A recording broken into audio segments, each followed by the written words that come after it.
जब शिवाजी महाराज नहीं रहे, औरंगजेब को लगा अब मराठा शक्ति खत्म, लेकिन वो नहीं जानता था राख में अब भी एक अंगारा दहक रहा था, छावा। छत्रपति संभाजी महाराज, जिन्होंने अपनों के धोखे से लड़ाई लड़ी, औरंगजेब की लाखों की सेना से टकराए, छापामार युद्धों से मुगलों को रुलाया, गोवा में पुर्तगालियों को हराया, जंजीरा के सिद्दी को झुकाया, लेकिन जब पकड़े गए मुगलों ने उन्हें लोहे की कीलों से जिंदा चीरने की कोशिश की, लेकिन उस सिंह ने एक बार भी दहाड़ कम नहीं की और अपने बलिदान से इतिहास को हिला दिया। ये सिर्फ बदले की नहीं, ये मराठा स्वाभिमान की अमर गाथा है, छत्रपति संभाजी का बदला, छावा। सोचिए, एक ऐसा समय जब हिंदुस्तान पर एक जालिम का राज था, औरंगजेब का क्रूर साया पूरे उपमहाद्वीप पर छाया हुआ था। उसकी सल्तनत अजेय लगती थी, उसकी सेनाएं अपार, लेकिन इसी अंधकार में एक ज्वाला धधक रही थी, वो ज्वाला जिसे शिवाजी महाराज ने प्रज्वलित किया था, मराठा स्वराज की ज्वाला। और फिर 3 अप्रैल 1680 वो दिन आया जब वो महान लौ बुझ गई। शिवाजी महाराज नहीं रहे, पूरे मराठा साम्राज्य में मातम छा गया और औरंगजेब के दरबार में जश्न का माहौल था। उसे लगा अब मराठा शक्ति हमेशा के लिए मिट चुकी है, हिंदवी स्वराज का सपना बिखर चुका है। पर उसे नहीं पता था राख में दबा एक अंगारा अभी भी दहक रहा था, एक नया शेर, एक छावा, जो अपने पिता के अधूरे सपनों को पूरा करने, अपनी भूमि और धर्म की रक्षा करने और हिंदुस्तान की तकदीर बदलने के लिए तैयार था।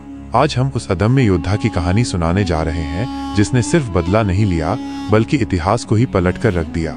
ये है शौर्य, बलिदान और स्वाभिमान की अमर गाथा, छत्रपति संभाजी का बदला, छावा। ये कहानी शुरू होती है 14 मई 1657 से, जब पुरंदर किले में शिवाजी महाराज के घर एक पुत्र का जन्म हुआ, संभाजी। बचपन से ही उनमें अद्भुत प्रतिभा थी। उनका व्यक्तित्व बहुआयामी था। वो सिर्फ एक राजकुमार नहीं थे, बल्कि एक गहरे अध्येता भी थे। उन्हें संस्कृत, मराठी, फारसी, कन्नड़ और हिंदी जैसी कई भाषाओं का गहरा ज्ञान था। उन्होंने राजनीति पर बुद्धभूषणम जैसा उत्कृष्ट ग्रंथ लिखा, जो उनकी दूरदर्शिता और ज्ञान का प्रमाण है। शिवाजी महाराज ने उन्हें सिर्फ युद्ध कला, तलवारबाजी, घुड़सवारी और रणनीति नहीं सिखाई, बल्कि एक सच्चे राजा के गुण, धर्म के प्रति सम्मान और अपनी मातृभूमि के लिए मर मिटने का जुनून भी भरा। लेकिन उनका जीवन कभी आसान नहीं रहा। छोटी उम्र में ही अपनी मां सईबाई को खोने का दर्द झेला, फिर आगरा में मुगलों की कैद, जहां उन्होंने औरंगजेब की क्रूरता को करीब से देखा। अब सोचिए, एक छोटा बच्चा दुश्मन के खेमे में, पिता के साथ उस ऐतिहासिक फरारी में उन्होंने जिंदगी के सबसे बड़े सबक सीखे। हर अनुभव ने उन्हें और मजबूत बनाया। उन्हें पता चला कि इस दुनिया में आजादी कितनी मुश्किल से मिलती है और उसके लिए कितनी बड़ी कीमत चुकानी पड़ती है। हर चुनौती ने उन्हें एक योद्धा के रूप में ढाला। शिवाजी महाराज के निधन के बाद मराठा साम्राज्य एक अजीब चौराहे पर खड़ा था, जहां एक तरफ बाहरी दुश्मन मुगल तैयार बैठे थे, वहीं दूसरी तरफ दरबार में आंतरिक कलह और सत्ता का लालच सिर उठा रहा था। कुछ दरबारी, जिन्हें शिवाजी महाराज ने बनाया था, अब संभाजी की युवा शक्ति और उनके तेज को स्वीकार नहीं कर पा रहे थे। उन्हें लगा ये लड़का सिंहासन के लिए लायक नहीं। संभाजी के छोटे भाई राजा रामा को सिंहासन पर बिठाने की साजिशें रची गईं, जिसमें कुछ प्रभावशाली मराठा सरदार और स्वयं राजा रामा की मां सोयराबाई भी शामिल थीं। ये वो समय था जब संभाजी को सबसे ज्यादा अपने लोगों के समर्थन की जरूरत थी, लेकिन उन्हें संदेह और विरोध का सामना करना पड़ा। ये सिर्फ दुश्मनों से लड़ाई नहीं थी, ये अपनों के बीच खड़े होने की चुनौती थी। अब सोचिए, आप एक ऐसे साम्राज्य के वारिस हों जहां अपने ही आपको गिराने की कोशिश कर रहे हों। क्या आप टूट जाते? संभाजी नहीं टूटे। उन्होंने धैर्य और कूटनीति से इस स्थिति को संभाला। उन्होंने दिखा दिया कि वो न सिर्फ युद्ध के मैदान में, बल्कि राजनीति के पेचीदा दांव पेच में भी माहिर हैं। उन्होंने विद्रोह को दबाया और 20 जुलाई 1680 को विधिवत रायगढ़ के सिंहासन पर बैठे। ये सिर्फ सिंहासन पर बैठना नहीं था, ये अपने विरोधियों और शत्रुओं को एक स्पष्ट संदेश था। छावा आ चुका है।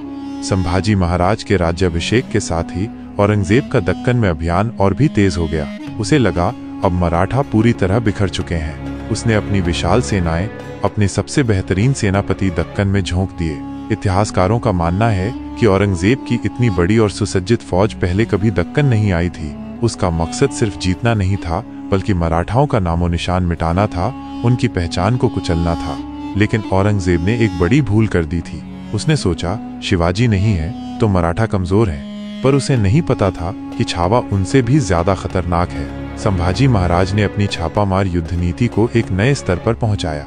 उन्होंने मुगलों को कभी चैन से बैठने नहीं दिया। उन्होंने अचानक हमले किए, मुगलों की रसद काटी, उनके शिविरों को जलाया। उन्होंने अपने सैनिकों में ऐसा अदम्य साहस और जोश भरा कि मराठा सेना ने मुगलों को हर मोर्चे पर धूल चटाई। उनकी विशाल संख्या के बावजूद संभाजी महाराज ने एक के बाद एक कई बड़ी लड़ाइयां जीती। उन्होंने अब्दुल हसन कुतुब शाह के साथ गठबंधन किया। उन्होंने गोवा पर पुर्तगालियों के लगातार होते हमलों को न सिर्फ विफल किया बल्कि उन्हें करारी शिकस्त भी दी।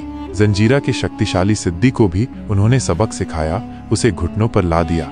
संभाजी महाराज ने दिखा दिया कि वो सिर्फ शिवाजी के पुत्र नहीं बल्कि एक महान योद्धा, एक चतुर रणनीतिकार और अपने पिता से भी 10 कदम आगे की सोचने वाले सैन्य कमांडर हैं। उनकी रणनीति और उनका पराक्रम ऐसा था कि औरंगजेब को अपना सारा ध्यान और अपनी पूरी शक्ति दक्कन में झोंकनी पड़ी।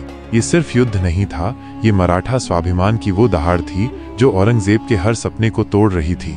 मुगलों के लिए संभाजी महाराज एक पहेली बन चुके थे, एक ऐसा शत्रु जिसे वे युद्ध के मैदान में हरा नहीं पा रहे थे। जब सीधी टक्कर में जीत मुमकिन नहीं हुई तो उन्होंने धोखे का सहारा लिया। ये मराठा इतिहास का सबसे दर्दनाक और काला अध्याय था। फरवरी 1689 में कुछ अपने ही लोगों के विश्वासघात के कारण, विशेष रूप से संभाजी के साले गनोजी शिर्के और मुगलों के गवर्नर मुकर्रब खान की मिली भगत से संभाजी महाराज को संगमेश्वर में घेर लिया गया। वो पकड़े गए। उन्हें औरंगजेब के सामने लाया गया, जिसने अपनी क्रूरता की हर हद पार कर दी। औरंगजेब ने उनसे इस्लाम कबूल करने को कहा, अपने राज्य के गुप्त भेद बताने को कहा। मुगलों ने उन्हें लोहे की कीलों से जिंदा चीरने की कोशिश की, आंखों में गर्म सलाखें डाली, एक एक अंग को शतविक्षत किया गया। अब सोचिए, क्या आप कल्पना भी कर सकते हैं उस दर्द की? क्या आप सहन कर पाते वो सब? लेकिन उस सिंह ने एक बार भी दहाड़ कम नहीं की। संभाजी महाराज नहीं झुके। वो अपने धर्म, अपने स्वाभिमान और अपने मराठा गौरव पर अडिग रहे। उन्होंने एक भी रहस्य नहीं बताया, एक भी शिकायत नहीं की। उनका संकल्प हिमालय से भी ऊंचा था, उनका आत्मबल ऐसा कि मौत भी उनके सामने छोटी पड़ गई। 11 मार्च 1689 को इस महान योद्धा ने अपने प्राणों का बलिदान कर दिया। उनका ये बलिदान व्यर्थ नहीं गया। उनकी शहादत ने मराठा भूमि में एक ऐसी आग लगा दी जो मुगलों के पतन का कारण बनी। उन्होंने दिखा दिया कि शरीर को तोड़ा जा सकता है पर आत्मा और सिद्धांतों को नहीं। संभाजी महाराज की मृत्यु एक अंत नहीं थी बल्कि एक नई शुरुआत थी। उनके बलिदान ने हर मराठा के दिल में मुगलों के खिलाफ नफरत और आजादी की लौ को और तेज कर दिया।